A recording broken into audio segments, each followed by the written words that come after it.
Yesterday, Donald Trump announced through social media that he was putting a stop to any negotiations between the GOP and House Speaker Nancy Pelosi on the topic of another stimulus bill. Now, it has been months since Americans have seen any financial relief from our government amid the pandemic, and it looked as though Steve Mnuchin, who was negotiating with House Speaker Nancy Pelosi, was getting closer and closer to a deal. And then out of nowhere, in a steroid-fueled rage on Twitter, Donald Trump all of a sudden said that he wanted to stop these negotiations.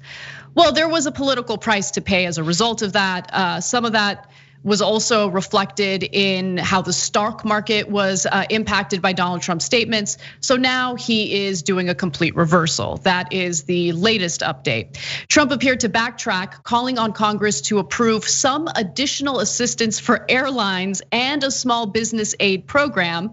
He also tweeted that Congress should pass a bill providing another direct payment to Americans.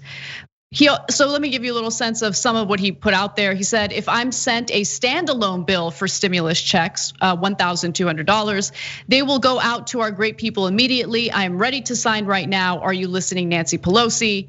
And look, to be clear, I think that the Democrats are correct in rejecting any attempt to do these piecemeal standalone bills, because the fact of the matter is Donald Trump is responding to the business community and how upset they were about him halting negotiations. Trump does not care about offering aid to average Americans. He does care about making sure that the business community is on his side. This is what Donald Trump said. Nancy Pelosi is asking for $2.4 trillion to bail out poorly run, high crime Democrat states, money that is in no way related to COVID-19. We made a very generous offer of $1.6 trillion, and as usual, she is not negotiating in good faith.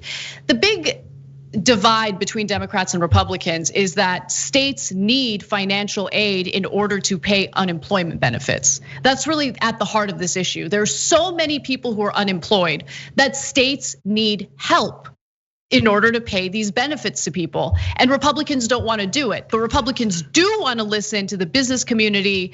And turns out that this political group that's composed of big business CEOs hit up Donald Trump and they're like, what are you doing? This is not good for us. You better basically change your messaging. I'll give you that message in just a minute, but John, I wanted to give you an opportunity to jump in. Yeah, and even we're like, it's sort of a flip at the very least. Like there's at least another layer that we're gonna go through, but even in between the flip and the flop, there was multiple forms of pushback. There was the pushback that you're talking about with the corporations obviously saying, what are you doing? Like, no, we need this aid. There's the pushback against that would eventually come from people like Brian Kilmeade that are just, hey, look at what it did to the stock market. Dude, I'm looking at my account. This is terrible. What are you thinking?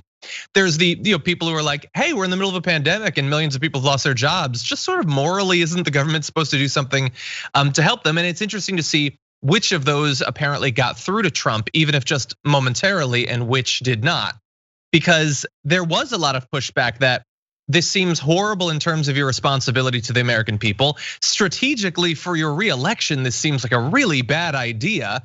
And so when he comes back and says, okay, we need aid to the airlines, well, that's placating some of those critics, but certainly not others.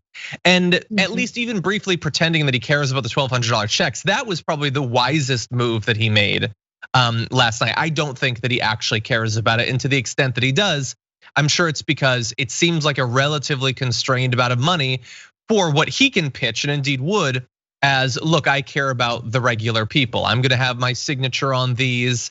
It's gonna be awesome, but it's not necessarily what the people need. There was I forget who the tweet was from, but it was, what are you doing talking about $1,200? We should have been receiving this the entire time. Like you owe us like $8,400. If that's the form it's gonna come in, then I'm not interested in a resumption of that limited aid 6 months later, and then presumably you go back to ignoring us again. Right, exactly. And so, part of what we're supposed to do is decode the overt language that you're hearing from politicians. And so if you just take what Donald Trump is saying, at a surface level, it seems like he wants to allegedly help Americans, but you're absolutely right, John. He wants to basically throw crumbs to Americans in the form of another one-time $1,200 check, but he does not want to fund state governments that need the funding in order to continue on with the unemployment benefits. So the fact of the matter is, he's not concerned about average Americans at all. He is worried about the political ramifications of what he had tweeted yesterday, essentially taking ownership of halting the negotiations. And so let me now give you the information on where they were in the negotiations before we go to what might be a really smart response by Nancy Pelosi. I haven't seen the video yet. We'll decide after I watch. So the two sides had been edging closer after the House passed a $2.2 trillion bill last week, down from its earlier $3.5 trillion package. Mnuchin had proposed a $1.6 trillion offer last week in response. The two sides remained at odds over how much state and local aid to include in an agreement. But to be fair to House Speaker Nancy Pelosi, it seemed like she was actually making some pretty decent progress in getting Steve Mnuchin to concede on a number of elements in that upcoming stimulus proposal. So now with Donald Trump basically putting a monkey wrench in all of this, you have Nancy Pelosi finally speaking out. She was on The View. Let's hear what she had to say.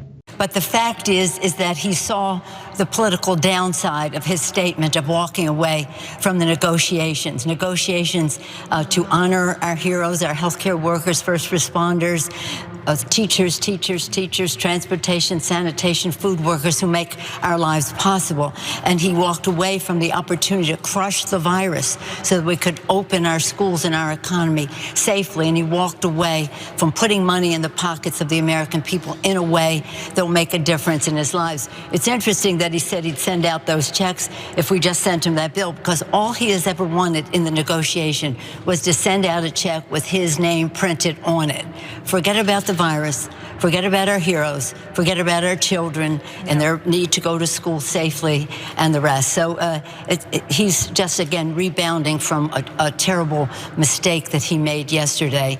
And the Republicans in Congress were going down the drain with him on that.